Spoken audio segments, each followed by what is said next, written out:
वरहापीडं नटवरवपुः करण्योः कर्णिकारम्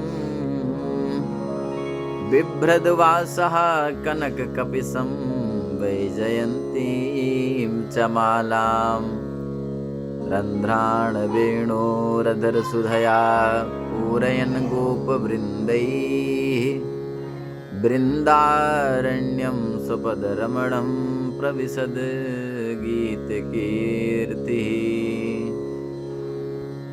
तो सभी भाइयों को जय श्री राम, श्री राधे राधे। किसी नगर में दो भाई रहते थे। एक का नाम धर्मवीर और एक का नाम कर्मवीर। जथा नामे तथा गुणे। जिसका जिस प्रकार से नाम था उसी प्रकार से काम भी था। धर्मवीर धर्म कर्म पर ज्यादा विश्वास रखते थे और कर्मवीर केवल कर्म पर विश्वास रखते थे। धर्मवीर सबसे बड़ा महात्मा, धर्म कर्म किए बिना अन्य जल भी नहीं ग्रहण करता था। लेकिन कर्मवीर केवल कर्म पर, साधु महात्माओं को देख करके दूर से घृणा करना, धर्म कर्म करने वालों को जो है देख करके बगल हो जाना, उस पे धर्म पर विश्वास नहीं था, भगवान पर विश्वास नहीं था। तो एक दिन जो है धर्मवीर के गांव में चातुर्मास बिताने के लिए साधु महात्मा आए। तो महात्मा लोग जहां पर जाते थे, पहले महात्माओं की टोली चलती थी जिसमें एक टोली नायक होता था, एक उस टोली का जो है कोतवाल होता था, जो नकली महात्माओं को देखता था तो दंड भी देता था। धर्मवीर के गांव में एक दिन आए सारे महात्मा। तो जब धर्मवीर ने देखा कि हमारे नगर में इतने सारे महात्मा आए हैं, धर्मवीर बेचारा गया, सबका चरण छुआ, आशीर्वाद लिया। उसके बाद में सबसे विनती किया, भगवान आप सभी लोग हमारे यहाँ पधारें और हमारे घर पर प्रसाद ग्रहण करें। तो महात्माओं ने कहा कि ठीक है, ये तुम इतने प्रेम से बुला रहे हो तो जरूर आएंगे। तो धर्मवीर ने कहा कि भगवान, पर एक समस्या है। कहा क्या? कहा समस्या यह है। तो साधु महात्माओं से जो है धर्मवीर ने कहा कि भगवान, हमारे यहाँ थोड़ा एक समस्या भी है, यदि उसको आप क्षमा कर दें तो बड़ी उपकार होगी। कहा क्या? धर्मवीर ने कहा कि भगवान, हमारे घर में हमारा एक भाई है, सगा भाई है, इसका नाम कर्मवीर है। वो केवल कर्म पर विश्वास रखता है, साधु महात्माओं को देख करके जो है घृणा करता है, दोष करता है। और कभी जो है इतना क्रोधित हो जाता है कि वो गाली भी देने लगता है। महात्माओं ने कहा कि ठीक है, कोई बात नहीं, हम तो ठहरे साधु महात्मा। देखो, संत हृदय नवनीत समाना। नवनीत का मतलब होता है मक्खन, बहुत ही कोमल होता है। तो हाँ, साधु महात्माओं का जो है चित्त जो है जगत के हित के लिए होता है। संत सरल चित्त जगत हित, जानी स्वभाव स्नेह। स्नेह बस साधु महात्माओं ने कहा कि कोई बात नहीं, संसार का कल्याण जब करते हैं तो उसका भी कल्याण हो जाएगा, चलो चलेंगे। कहा ठीक, लेकर के गया घर में। और जब घर पहुंचा तो कर्मवीर ने कहा धर्मवीर से कि इतने साधु महात्माओं को क्यों लेकर के आए हो घर पे?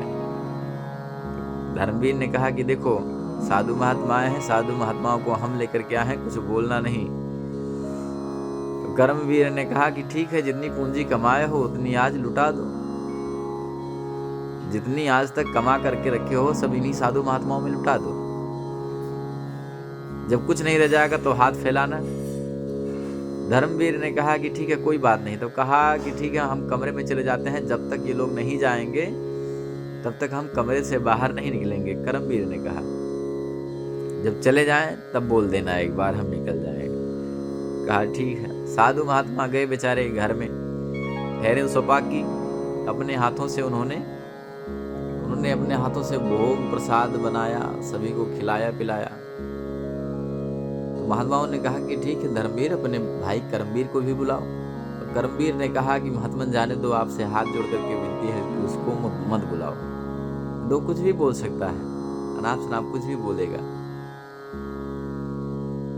ठीक है कोई बात नहीं। सभी लोगों ने भोग प्रसाद पाया। उसके बाद में जब चलने लगे तो जो बड़े महात्मा थे, कोतवाल, शरीर से हष्ट पुष्ट थे, उन्होंने कहा कि मैंने तुम्हारे घर का अन्न खाया है, मैं बिना उससे मिले, कर्मवीर से मिले जाऊंगा नहीं, उससे मिल करके ही जाऊंगा। तो कहा धर्मवीर ने कि भगवान मैं पुनः हाथ जोड़ रहा हूं कि रहने दीजिए, वह केवल कर्म पर विश्वास रखता है, आपकी एक भी नहीं सुनेगा। कहा कोई बात नहीं। साधु महात्मा ने कहा कि मैं तो बिना मिले उससे नहीं जाऊंगा। कहा ठीक। सभी साधु महात्माओं को एक काम करके जो है भेज देते हैं और हम रुक जाते हैं। कहा ठीक है। रुक गए महात्मा जी। जैसे ही चारों तरफ सन्नाटा हुआ तो कर्मवीर अपने घर से निकला। जैसे ही निकला तैसे ही महात्मा ने पकड़ लिया। कहा कि बेटा मैं तेरे घर का अन्न खाया हूं, इसलिए बिना दक्षिणा लिए नहीं जाऊंगा। कहा क्या दक्षिणा चाहिए? कहा कि एक बार तू राम बोल दे। तो कहा कि राम तो मैं कभी नहीं बोलूंगा। महात्मा ने उठा करके पटका खूब कस के, पटकने के बाद में उसके सीने पर चढ़ गए। तो कहा कि एक बार जय श्री राम बोल दे।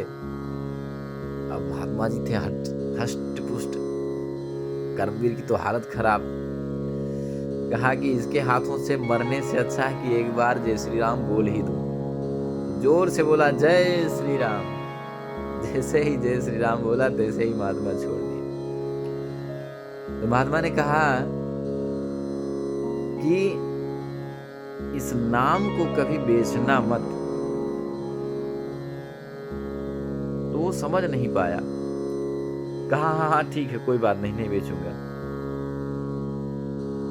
कुछ समय के पश्चात कर्मवीर मर गया। उसका शरीर जब शांत हुआ तो जब यमराज के पास में गया तो चित्रगुप्त से यमराज ने कहा इसका लेखा जोखी जो है निकालो। लेखा जोखी निकाला गया तो कहा है चित्रगुप्त ने कि महाराज इसने अपने जीवन में कोई भी धर्म कर्म नहीं किया है। तो क्या किया है? कहा कि एक बार जो है इसने अपने जीवन में जय श्री राम केवल बोला है। एक बार केवल जय श्री राम बोला है और वो भी जबरदस्ती बुलवाया गया है इससे। तो यमराज ने पूछा कि इस एक बार जय श्री राम बोलने का मूल्य तू क्या चाहता है, क्या चाहिए तुझको? तब उसको महात्मा की बात याद आ गई कि इसको बेचना मत।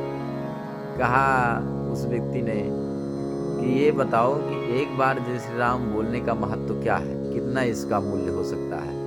यमराज ने कहा कि मुझे नहीं पता। तो कहा कि तुम्हें नहीं पता तो पूछो, किसी और से पूछो, ब्रह्मादि देवताओं से पूछो। कहा ठीक है। यमराज कहे कि चलो इंद्र के पास में। कहा कि मैं नहीं चलूंगा। तो उस व्यक्ति ने कहा कि मैं नहीं जाऊंगा, आपको राम के नाम का मूल्य नहीं मालूम है, इसलिए आप जाइए। मुझको लेकर जाइएगा तो मुझको अपने कंधे पर बैठाइए और लेकर के चलिए। यमराज ने कहा कि ठीक है। बैठाया उसको कंधे पर, इंद्र के पास में पहुंचे। इंद्र से पूछा कि राम के नाम का मूल्य क्या है?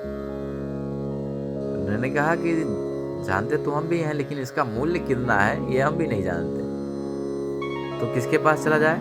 ब्रह्मा जी के पास चला जाए, क्योंकि तप बल रचे प्रपंच विधाता। विधाता ने सृष्टि की रचना की है, इसलिए वहीं पर चलते हैं, उन्हीं के पास में चलते हैं। विधाता के पास में पहुंच गए सभी लोग। विधाता से पूछा तो ब्रह्मा जी ने भी कहा कि मुझको भी नहीं पता है, इसलिए किसके पास चले? शंकर जी के पास में चले। उस व्यक्ति को लेकर के भोलेनाथ के पास में पहुंचे, क्योंकि कहते हैं कि राम रामेति रामेति रमे रामे मनोरमे सहस्र नाम तुल्यम राम नाम वरानने। भगवान भूत भगवान भोलेनाथ नित्य भगवान राम जी का नाम स्मरण करते हैं, इसलिए उनको पता होगा। वहां पर जब गए भोलेनाथ से पूछा कि ये बताओ भगवान राम जी के एक बार नाम लेने का मूल्य क्या है। भोलेनाथ ने कहा कि मुझको भी नहीं पता। तब उस व्यक्ति ने कहा कि अब मेरे लिए पालकी मंगाओ और इस पालकी को सभी लोग एक साथ में उठाओ और जिसको पता हो उसी के पास लेकर चलो। तो रास्ते में चले तो नारद जी मिल गए। तो नारद जी से पूछा तो नारद जी ने कहा भाई जिसका नाम उससे जाकर के पूछो। कहा ठीक है। तो भगवान राम के पास में सभी देवता लोग पहुंचे। भगवान ने देखा कि भाई कौन सा धर्म धुरंधर आ रहा है, कौन सा महात्मा आ रहा है कि जिसकी पालकी लेकर के स्वयं महाकाल भगवान ब्रह्मा इंद्र और यमराज चल रहे हैं। राम जी के पास पहुंचा तो राम जी से भी पूछा कि बताओ आपका नाम राम है तो आपके एक बार नाम लेने का फल क्या है। भगवान मुस्कुराए। उसके बाद में उस व्यक्ति को बुलाए अपने पास में और अपने गोद में बैठा लिए।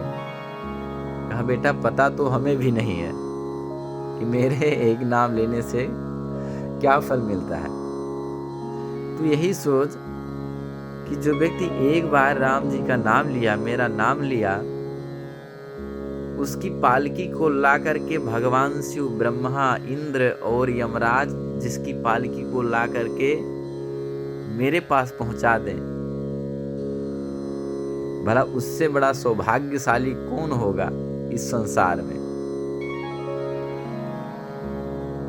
तो कहने का मतलब कर्म पर विश्वास रखिए, लेकिन धर्म ही उसका मेन जड़ है। क्योंकि कर्म तो कसाई भी कर रहा है, लेकिन कसाई का कर्म बड़ा नहीं है। धर्म से जुड़ा हुआ कर्म बड़ा होता है सदैव।